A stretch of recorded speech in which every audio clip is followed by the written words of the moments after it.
शुरू करते हैं नया वीडियो। तो उसका नाम त्रिकोणमिति के अनुप्रयोग। तो हमने अभी तक क्या है कि त्रिकोणमिति के बारे में पढ़ा कि जो sine cos tan cot sec cosec 6 अनुपात थे, उसमें से कुछ कोणों के मान 0, 30, 45, 60 और 90 और सर्व समीकरण हमने पढ़ी थी। 1 plus tan square theta equals to sec square theta, 1 plus cot square theta equal to cosec square theta, sin square theta plus cos square theta equals to 1। और sin 2 थीटा का मान भी कुछ जगह पर जरूरत था, 2 sin थीटा cos थीटा, और cos 2 थीटा के मान जो है cos square theta minus sin square theta 1 minus 2 sin square theta, ये 2 cos स्क्वायर थीटा माइनस 1, ये भी मान जरूरत पड़े थे। तो ये तो हमने सिंपल एक समकोण त्रिभुज में पढ़ा। अब अनुप्रयोग में हमें क्या पढ़ना पड़ेगा कि अनुप्रयोग में कुछ हमको रियल लाइफ के एग्जांपल दिए होंगे। इसको हम लोग एक और नाम भी यहाँ पर ऊंचाई और दूरी, ऊंचाई और दूरी, अंग्रेजी में इसको कहते हैं हाइट एंड डिस्टेंस। तो ऊंचाई और दूरी से भी संबंधित प्रश्न होंगे, यानी कि यहाँ पर समकोण त्रिभुज कैसे बन रहा है वो उसको हमको कल्पना कर करके और यहाँ पेपर पर ड्रॉ करना पड़ेगा। उससे पहले हमारे यहाँ पर कुछ चीजें होंगी। तो एक हमारा हो जाएगा यहाँ पर उन्नयन कोण।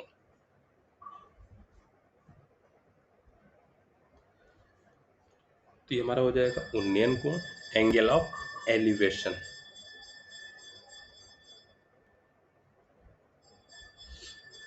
उन्नयन मतलब क्या होता है? उठा हुआ, यानी कि हम उठेगी कोई चीज कब? जब ऊपर की तरफ देखेंगे। यानी कि हमारी आंख अगर है तो आंख का ये लेवल हुआ, तो आंख के लेवल से जब हम ऊपर की तरफ कुछ देखेंगे तो वो कहलाता है उन्नयन। जैसे मान लीजिए कि ये बिल्डिंग है या एक खंबा है, इस खंभे के इस कॉर्नर पॉइंट को जब हम आंख से देखेंगे तो इस तरह से देखने की रेखा होगी, तो इस तरह से जो कोण बना ये थीटा, तो ये हमारा कहलाएगा उन्नयन कोण। तो एक तो ये चीज हो गई। दूसरी चीज यहाँ पर क्या हो जाएगी? ठीक इसका उल्टा, तो उसका नाम होता है हमारा यहाँ पर अवनमन कोण, एंगल ऑफ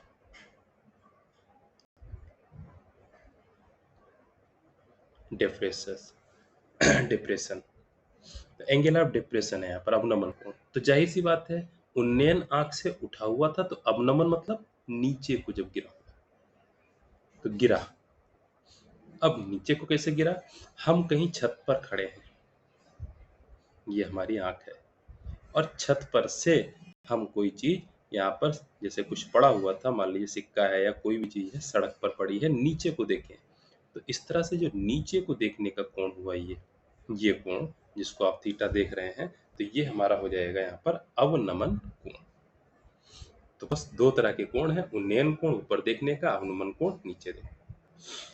अब यहाँ पर है क्या कि इन कोणों के कहीं के नाम दिए होंगे, तो उससे कंफ्यूज नहीं होना है। ये पिछली प्रश्नावली की तरह से बस जो चीज हमें कह रहा है उसकी हमें दिमाग में इमेज बना करके कॉपी पर ड्रॉ करना होगा, तो ये लगेगा।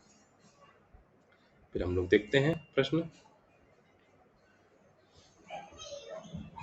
कह रहा है चित्र में बिंदु O का बिंदुओं A तथा P से देखने पर अवनमन कोण की माप।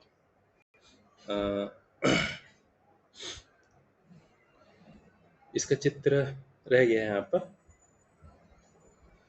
तो कुछ इस तरह से यहाँ पर चित्र थे इसके।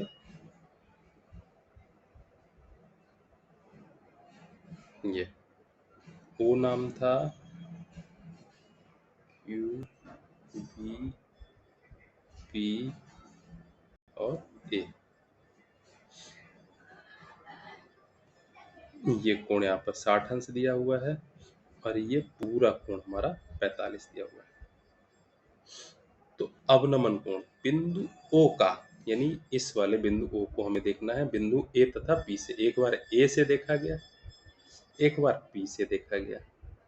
जब हम A से देखेंगे, यहाँ पर हमारी आंख है, तो ये कोण बनेगा जिसको हम अल्फा कह रहे हैं, और जब बिंदु P से देखेंगे तो ये कोण हमारा बनेगा जिसको बीटा कह रहे हैं। अब यहाँ पर देखें तो अल्फा जो है 45 डिग्री का एक अंतर कोण है, और बीटा, तो बीटा हम कैसे निकालेंगे? ये 60 है, ये 90, तो ये वाला कोण कितना होगा फिर? 30। तो बीटा हमारा इस 30 का जो है एकांतर कोण है। तो यहाँ पर हमारा जब हम ए बिंदु से देखेंगे तो अल्फा कोण बन रहा है यानी कि 45, और जब बी बिंदु से देखेंगे तो बीटा कोण बन रहा है यानी कि 30। तो हमारे जो अवनमन कोण है नीचे देखने के वो हमारे 45 और 30 हो जाएंगे, ऑप्शन बी।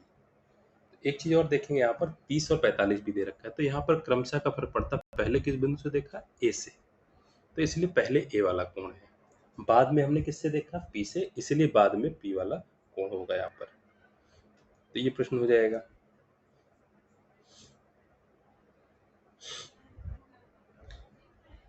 फिर अगला कह रहा है प्रश्न नंबर 2,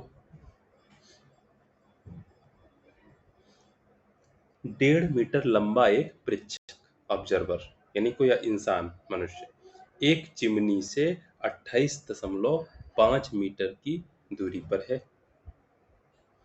तो ये मान लीजिए हमारी चिमनी हो गई, मान लिया हमने ए और बी, ये चिमनी हो गई, और ये हमारी हो गई चिमनी। कहाँ पर लगी होगी? जमीन से।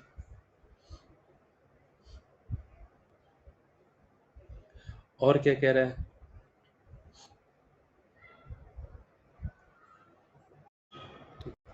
तो 1.5 मीटर लंबा एक प्रेक्षक, तो प्रेक्षक भी 1.5 मीटर लंबा, यानी उसकी ये ऊंचाई हो गई। तो हमने ये मान लिया कि ये प्रेक्षक है सीधी, और उसकी ऊंचाई है यहाँ पर 1.5 मीटर किसी इंसान की।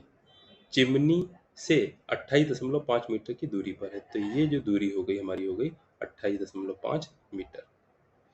उसकी आंखों से चिमनी के शिखर का उन्नयन कोण, ये आंख हो गई डी पर, डी से चिमनी का जब शिखर देखते हैं तो ये। अब उन्नयन कोण हमेशा, अब डी पर ये पूरा नहीं बन रहा है, ये पूरा उन्नयन कोण नहीं है, ये ध्यान देने की बात है। फिर क्या होगा? डी से हम एक रेखा जमीन के समांतर खींचेंगे इस तरह से, तो ये जो उन्नयन कोण बना ये हमारा हो जाएगा 45 डिग्री। तो ये हमारा उन्नयन कोण हुआ 45 डिग्री। चिमनी की ऊंचाई बतानी है। अब देखिए बी, हम यहाँ पर बीच में कुछ नाम डाल देते हैं इसको, तो बी ई, तो ये जो ऊंचाई है ये तो 1.5 मीटर हो गई, हमको ए ई निकालना है। अब बी सी 28.5 थी, तो ये वाली जो है ये भी 28.5 हो गई। ए ई हमको निकालना है। अब 45 डिग्री के लिए ए ई क्या हो गया? एक तरीके से लंब, और डी क्या हो गया? आधार। लंब और आधार में संबंध अगर है तो लंब आधार में क्या संबंध होता है? टेन वाला। यानी कि अगर हम ये सूत्र लगा दें, टेन 45 बराबर लंब यानी कि ए बटे आधार यानी कि डी। टेन 45 का मान रखें, 1 बराबर ए बटे डी का मान 28.5, तिरछी गुणा कर दें तो ए बराबर आ गया हमारा 28.5। तो ए का मान 28.5 आ गया। लेकिन यहाँ पर पूछा चिमनी की ऊंचाई, तो चिमनी की ऊंचाई ए में बी जोड़ करके आएगी, तो इसीलिए यहाँ पर चिमनी की ऊंचाई जो हो गई हमारी 28.5 में 1.5 हम जोड़ देंगे तो हमारी 30 मीटर, ये हमारी हो जाएगी यहाँ पर चिमनी की ऊंचाई। तो इस तरह के प्रश्न यहाँ पर होंगे हमारे। तो ये उन्नयन और अवनयन कोण से संबंधित हैं, तो हम इनको लगाएंगे तो ये प्रश्न हल होते जाएंगे।